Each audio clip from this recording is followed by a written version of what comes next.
Depuis Lomé, où il a trouvé refuge après sa chute en septembre 2022, Damiba aurait-il continué à tirer les ficelles? Le Togo, terre d'accueil de l'ancien dirigeant, se retrouve dans une position délicate entre son rôle traditionnel de médiateur régional et les présumées manœuvres de déstabilisation croissante sur l'Alliance des États du Sahel, l'AES. Lomé doit-il livrer son hôte encombrant ou rester fidèle à sa tradition d'asile politique?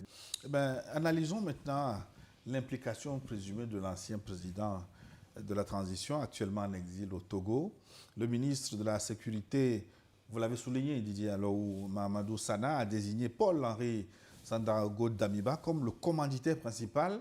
Alors, sur quels éléments financiers et logistiques cette accusation repose-t-elle, Didier Alou?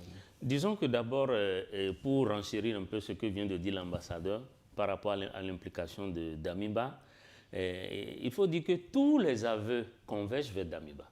Eux tous, que ce soit les commerçants, que ce soit les militaires arrêtés dans cette histoire, eux tous amènent régulièrement un nom, Paul-Henri Damiba, qui, vous avez bien fait de le rappeler dans votre introduction, est en exil. Et le Togo a accepté par fraternité. Et vous savez que le Togo est un pays dont l'hospitalité est connue légendairement en Afrique et dans le monde. Et donc, c'est par gentillesse, c'est par fraternité, c'est pour des raisons sociales d'apaisement que Damiba a été accueilli ici pour le protéger. Mais il se trouve que ce Paul-Henri Damiba ne reste pas tranquille. Son nom revient tout le temps. Son nom revient tout le temps. Fin septembre 2022, déjà son nom était déjà cité. 26 septembre, dans une tentative de coup d'État, son nom est cité. 21 avril 2025, son nom est cité. Et maintenant, le 3 janvier 2026, son nom est également cité. Donc, ça en est trop. Donc, ça veut dire qu'il réside au Togo presque par pitié, je vais dire.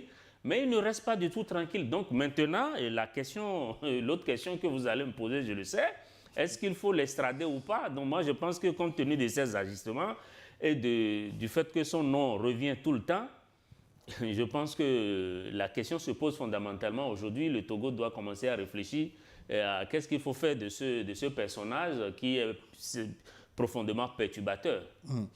Excellence, pourquoi Damiba reste-t-il, selon les autorités de Ouagadougou, une menace constante malgré son exil? Damiba, tu sais, les costumes lui manquent. Tu sais que quand il est devenu président, il est allé à Abidjan, on lui a donné des costumes.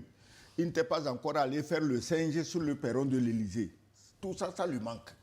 Et à cause de tout ça, il est prêt à mettre son pays. Toi, tu es un officier supérieur, mais tu dois être animé par un patriotisme tel que tu es capable de t'oublier toi-même pour ton peuple. Maintenant, toi, tu veux faire un putsch, on fait la liste des gens qu'il faut tuer pour le putsch. Mais le capitaine Ibrahim Traoré, son putsch, il a tué combien de personnes? Si Traoré était comme Damiba, on aurait tué Damiba. C'est clair. On ne l'aurait pas laissé prendre tranquillement l'avion, venir à Lomé, passer son temps à courir derrière les fesses des petites filles. Il faut le dire, on ne l'aurait pas laissé. Et moi, j'ai appris que quand il est parti, premièrement, ses indemnités, tout, avaient continué à lui être versées. Est-ce qu'il est sûr vraiment que le capitaine Traoré lui veut du mal jusqu'à ce qu'aujourd'hui tu programmes qu'on aille le tuer? Pour l'éliminer physiquement. Pour l'éliminer physiquement. Ça veut dire qu'il n'a rien dans la tête. D'abord, il agit sur ordre. Aujourd'hui, le Burkina, c'est un pays qui s'est réveillé. Le peuple s'est réveillé, les femmes sont réveillées, la jeunesse s'est réveillée. Tu as vu les 2 ou 3 poufias avec des lèvres de chien qui viennent de mettre bas, comme femmes, qui se promènent en scooter pour faire les matahari, pour jouer aux apprentis putschistes. Mais tout le peuple du Burkina s'est réveillé. Qu'est-ce qu'on n'a pas fait au Burkina? Donc ils veulent, du jour au lendemain, arrêter tous les projets. Parce qu'on a dit qu'on a découvert le pétrole, on a dit qu'on a découvert le diamant, on a dit qu'il y a l'or, il y a ceci. Les phosphates. Les phosphates. On doit tuer Traoré.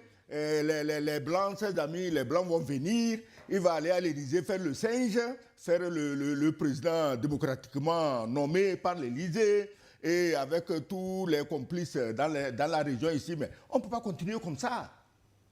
On peut pas. Si un pays se réveille et vous, les Noirs, Mais les Noirs ont quoi dans la cervelle? Nous avons quoi? Gilles, éclairez-moi au moins une fois.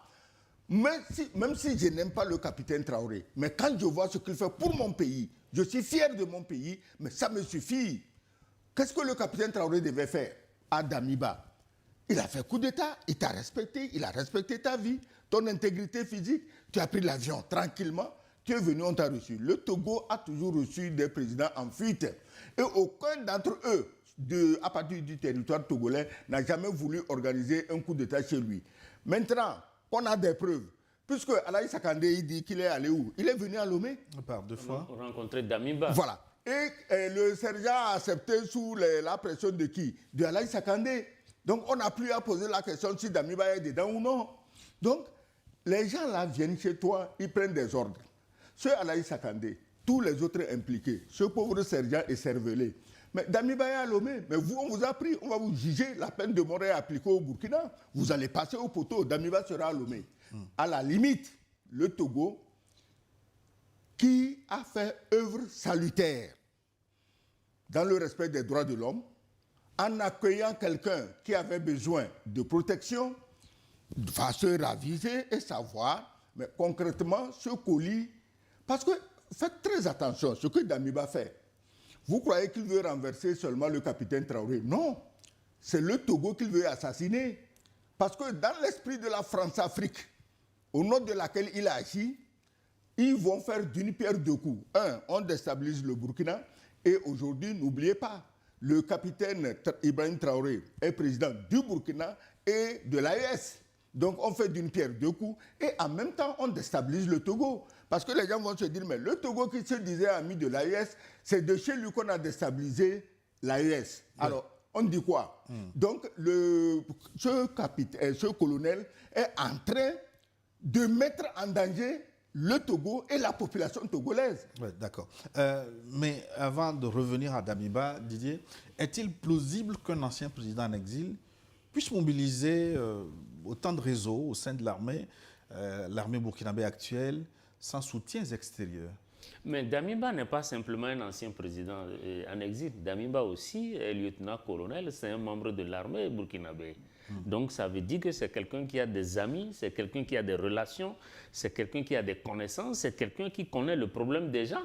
Le sergent-chef qui a parlé tout à l'heure, il disait que quand le lieutenant-colonel Damiba l'a appelé, il a dit « Je suis militaire comme vous et je sais que ce n'est pas simple ». Ça veut dire que c'est directement, il touche la sensibilité même d'un soldat qui est qui en plus est piqué donc,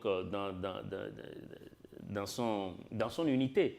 Donc c'est pour dire que bon, je sais que c'est difficile, la lutte n'est pas facile, je sais que tu as besoin d'argent, je sais que le salaire est insuffisant, je sais. Et pour finir, il dit, bon d'accord, tu n'as rien demandé, mais je t'envoie quand même quelque chose. Donc c'est pour vous dire quoi, que le type, non seulement, c'est pas un simple président en exil, c'est un ancien chef d'État. Un ancien chef d'État, déjà, il a beaucoup de ramifications, beaucoup d'obligés dans l'armée. Il a eu à nommer des gens, il a eu à promouvoir des gens. Et en plus de ça, Damiba est quand même un militaire qui est arrivé à cette fonction présidentielle à travers un coup d'État.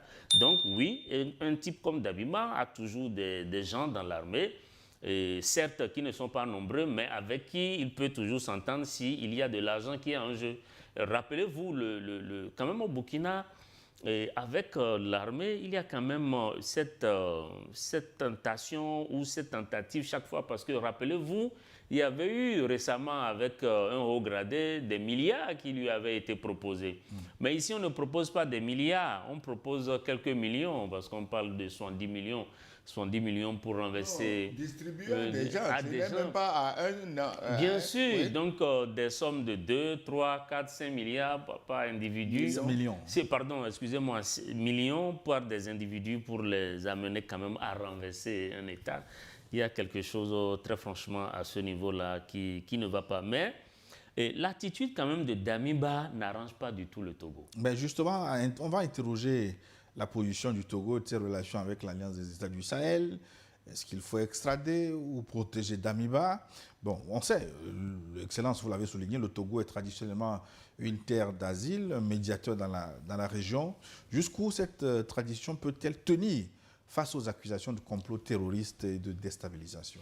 Écoutez, on a accueilli Damiba pour sauver sa vie, pour le mettre en sécurité. Maintenant, lui seul, que le Togo a mis en sécurité, veut mettre en insécurité tout le Burkina Faso.